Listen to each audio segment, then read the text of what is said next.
Voilà une vérité qu'on entend quasiment jamais. L'immense majorité des gens n'obtiendront jamais le physique qu'ils veulent. Et le plus fou, c'est que c'est même pas à cause de la génétique, en vérité, c'est beaucoup plus profond que ça. Aujourd'hui, je vais t'expliquer les vraies raisons qui détruisent 99% des transformations physiques. Et tu verras qu'il y a des choses dont personne ne parle. Si tu restes jusqu'à la fin, tu vas enfin comprendre pourquoi tu n'as pas encore le physique de tes rêves et comment y remédier. Moi, ça fait maintenant 7 ans que je m'entraîne, 10 ans que je ponce le sujet de la muscu. J'ai consommé des milliers d'heures de contenu et dédié un temps fou à l'optimisation de mon entraînement. Pendant ce temps, j'ai fait mes erreurs, j'ai testé, j'ai appris et j'ai aidé d'autres personnes à transformer leur physique. Aujourd'hui, j'aide les gens à obtenir le physique de leurs rêves et de bonnes performances sans avoir le train de vie d'un bodybuilder. Grâce à une méthode précise que j'ai mis des années à mettre en place, mais je t'en parlerai plus tard. On est parti avec un problème dont on entend peu parler et qui détruit énormément de transformations physiques. Et en fait, c'est comprendre que le problème, c'est pas uniquement ton entraînement, c'est surtout ton identité. Tu t'y attendais pas à celle-là, mais c'est la clé. En fait, le résultat que tu veux maintenant, il correspond à une certaine identité. Et si t'as pas encore ce résultat actuellement,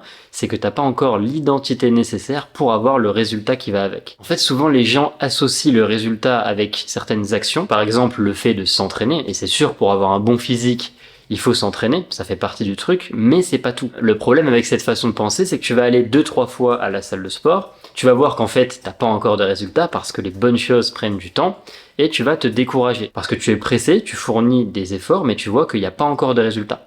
Et ça peut être décourageant. Mais en fait, et c'est là que ça fait toute la différence, c'est décourageant uniquement si t'es encore dans ton ancienne identité. Dans l'identité qui voulait le physique que tu veux et qui a décidé de s'entraîner à la salle, mais qui n'a pas encore changé. En fait, t'aimerais que le physique que tu veux te soit amené à l'ancienne version de toi. Sauf qu'encore une fois, ça marche pas comme ça. En fait, tu dois d'abord accepter que le physique que tu veux correspond à une identité différente et ensuite te connecter à cette identité. Et à partir de là, tu observeras les résultats sur le long terme. Que fait quelqu'un qui a le physique que tu veux? Il s'entraîne dur et à côté, il a de bonnes habitudes pendant suffisamment longtemps.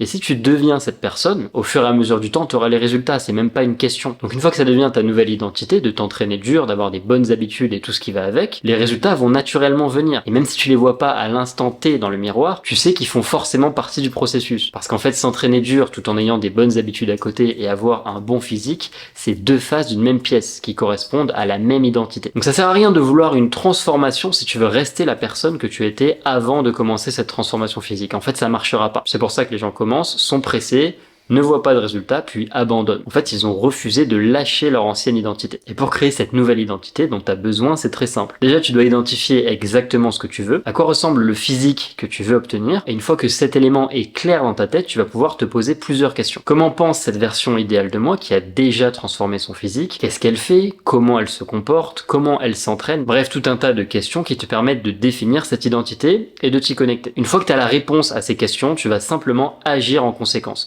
Tu vas agir exactement comme la personne que tu veux devenir. Et c'est à partir de là que les résultats vont venir de façon inévitable. En fait, c'est impossible de tout bien faire pendant suffisamment longtemps et de pas avoir les résultats. Si t'as pas eu les résultats jusque-là, c'est soit parce que t'as mal fait les choses, soit parce que t'as abandonné en cours de route. Mais si tu fais tout bien pendant longtemps, tu peux que réussir. Et d'ailleurs, une fois que tu as la certitude que les résultats vont arriver, ce sera beaucoup plus simple pour toi, parce que tu auras moins de résistance pour faire les choses. Si là, tu vas t'entraîner, mais que t'as pas la certitude que ça fonctionne, que ce que tu fais t'emmène vers tes objectifs, tu peux te demander pourquoi tu fais ça et être facilement découragé, ce qui est compréhensible. Donc ce qui est très important, c'est que tu n'attendes pas d'avoir le physique pour devenir cette personne.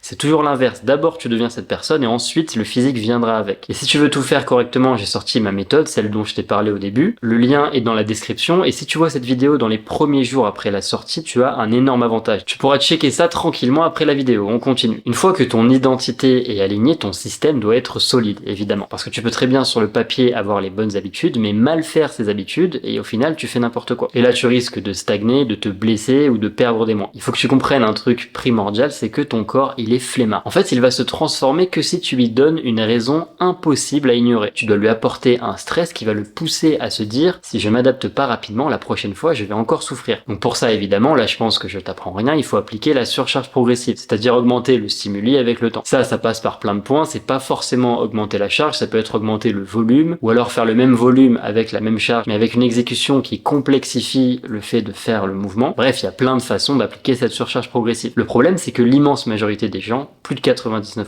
j'en suis sûr, sabotent ce processus. Et ça pour plusieurs raisons que je vais te lister juste là. Déjà souvent, ils ont pas de plan clair, donc là, tu as deux possibilités, soit tu vas direct stagner, soit tu vas progresser, mais moins rapidement que si tu avais un plan structuré, et aussi dans tous les cas, tu vas plus rapidement stagner. Ensuite, ils n'ont pas de suivi, ça sert pas à grand chose d'avoir un plan si tu n'as pas de suivi qui te permet de faire ce plan le mieux possible. Par exemple, si tu as un super programme avec des super protocoles de surcharge progressive, mais que tu notes pas ce que tu fais, tu vas pas pouvoir appliquer ces protocoles. Du coup, tu vas te retrouver dans la même situation que si tu n'avais pas de plan au bout d'un certain temps. Ensuite, il y a le fait de faire trop de volume inutile. Ça, c'est un problème chez beaucoup de personnes. En fait, ils crament une grande partie de leur énergie pour rien, à faire des choses qui vont être contre-productives, là où ils auraient pu utiliser cette énergie au mieux pour progresser sur le long terme et pour optimiser cette surcharge progressive. Ça peut être trop de volume sur la semaine, mais souvent, c'est surtout que le volume est mal réparti, que ce soit entre les séances ou les différents exercices ou le nombre de séries par exercice. Enfin bref, il y a plein de choses qui contribue à ce facteur. Ensuite, il y a souvent le fait de manquer de focus sur les mouvements fondamentaux. Donc souvent les gens font du polyarticulaire, mais peut-être pas assez, et peut-être aussi qu'ils font les mauvais choix quant à ces mouvements polyarticulaires. Tous les mouvements ne se valent pas, il y en a qui créent plus de stimuli et plus de transfert de force sur d'autres, ce qui va être très bénéfique à long terme. Après attention, je dis pas de faire que du polyarticulaire, l'isolation c'est super important. Je dis juste qu'il faut que ce soit la base de la programmation et surtout bien choisir ces mouvements polyarticulaires. Ensuite, il y a aussi le fait d'avoir un panel d'exercices trop large. Souvent les gens ils font plein d'exercices différents par groupe musculaire, ce qui fait qu'au final, ils ne répètent pas assez souvent les mêmes mouvements. Ça, c'est vraiment dommage parce qu'on sait que répéter fréquemment le même exercice permet tout simplement de progresser sur l'exercice en question. Si tu le fais tous les je ne sais combien de séances, forcément, ça va pas porter ses fruits. Alors, on peut nuancer si tu as des exercices qui se transfèrent très bien les uns sur les autres,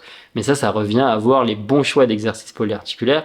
Et dans tous les cas, tu vas pas avoir 10 variantes différentes par muscle. Seulement certaines variantes bien choisies qui vont se transférer les unes sur les autres. Encore une fois, t'as pas besoin de 50 000 exercices, t'as juste besoin d'une base solide, cohérente et progressive qui respecte ton contexte et ton niveau. Donc là, je t'ai parlé un peu des erreurs qui mènent 99% des gens à foirer. D'ailleurs, cette liste est non exhaustive, il y a plein de choses, mais bon, si je continue comme ça, la vidéo peut durer des heures. Donc je t'ai listé les principales. Et maintenant, on va parler du 1% qui lui réussit sa transformation physique. Parce qu'en fait, tu vas voir qu'il fait rien de magique, c'est ça le plus fou. Déjà, pour revenir à ce dont on parlait au début de la vidéo, il n'a pas besoin de motivation parce que les habitudes qui contribuent à son succès, au succès de sa transformation, font partie de son identité. Donc il est aligné à l'identité qui correspond au résultat qu'il veut. Ça déjà, c'est super important. Si t'avais qu'un truc à retenir de cette vidéo, ce serait ça. Donc il est aligné sur son identité, il suit le plan même quand c'est pas parfait, parce qu'en réalité, c'est jamais parfait.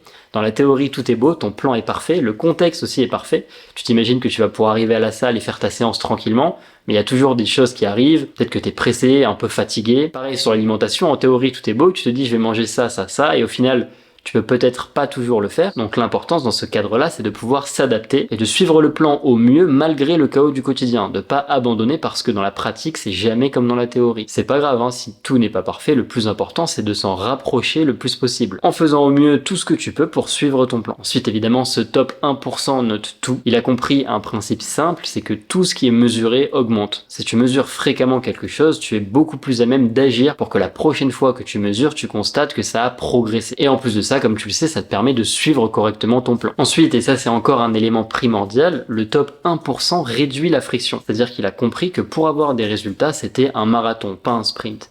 Et pour tenir sur ce marathon, qu'est-ce qu'il faut? Il faut réduire au plus possible la friction pour que ce soit facile pour toi de mettre en place les actions. Pour prendre l'exemple d'un exercice à la salle, parce que c'est facile comme exemple, mais tu pourrais l'appliquer à n'importe quoi, l'alimentation, le sommeil, tout ce que tu veux. Si l'exercice en question que tu veux mettre en place te demande d'aller à l'autre bout de la salle, de te trimballer je ne sais combien de charges et 10 minutes de mise en place, t'as beaucoup plus de chances assez rapidement d'abandonner cet exercice parce qu'en fait il est trop compliqué à mettre en place, il te demande trop d'énergie physique et mentale et du coup t'abandonnes. À l'inverse, si tu réduis au plus la friction et que tu fais en sorte que ton habitude soit à portée de main, c'est beaucoup plus simple pour toi de la tenir. Et un autre élément qu'a compris le top 1%, c'est qu'en fait ils font tout pour aimer ce qu'ils font. Ils ont compris que le plus important c'était pas telle ou telle variante d'exercice ou d'habitude qui apporte par exemple 5% de résultats en plus. Le plus important, c'est celle que tu peux tenir à long terme, encore une fois, et pour tenir à long terme, il faut aimer ce que tu fais. C'est d'ailleurs le point en commun de toutes les personnes qui réussissent à long terme. Ça veut pas dire qu'elles font que ce qu'elles aiment, parce qu'il y a toujours des choses qu'on n'aime pas trop dans nos habitudes, mais globalement, elles aiment ce qu'elles font. Donc ce top 1% fait en sorte d'adapter ses habitudes pour les aimer le plus possible. tout simplement. Et en fait, tout ce que je viens de te dire auparavant s'accumule, fait en sorte qu'il progresse, et vu qu'il progresse et qu'il constate qu'il progresse, ça le met dans un cercle vertueux qui l'encourage à continuer, et par conséquent, il tient sur le long terme et il a les résultats qu'il veut. Et ça, ce cercle vertueux, c'est pile ce que l'immense majorité des gens n'atteignent pas. Parce que comme ils n'ont pas les bonnes choses en place, ils ne constatent évidemment pas leur progression, ou pas comme ils voudraient, et forcément, ça les encourage pas à continuer. Et c'est justement pour que tu puisses mettre tout en place pour faire partie de ces 1% qui réussissent leur transformation de façon inévitable, que j'ai créé la méthode 1 jour sur 2. C'est une formation complète de plusieurs heures qui va te permettre de tout mettre en place pour faire partie de ce 1% qui réussit cette transformation. T'as absolument toutes les explications, t'as des variantes de programme, je t'explique aussi comment l'adapter et le personnaliser à 100% à ton contexte pour que ça devienne parfait pour toi. Enfin bref, c'est vraiment un système que j'ai mis des années à mettre en place, que j'utilise sur moi-même et qui est top. Je t'en dis pas plus, de toute façon tu peux facilement accéder à la présentation dans la description. Je te rappelle que si tu tombes sur cette vidéo dans les premiers jours après la publication, tu auras un énorme avantage, donc va voir la présentation pour ne pas passer à côté. Je t'invite à t'abonner pour devenir sec, musclé et le rester, et on se retrouve une prochaine fois.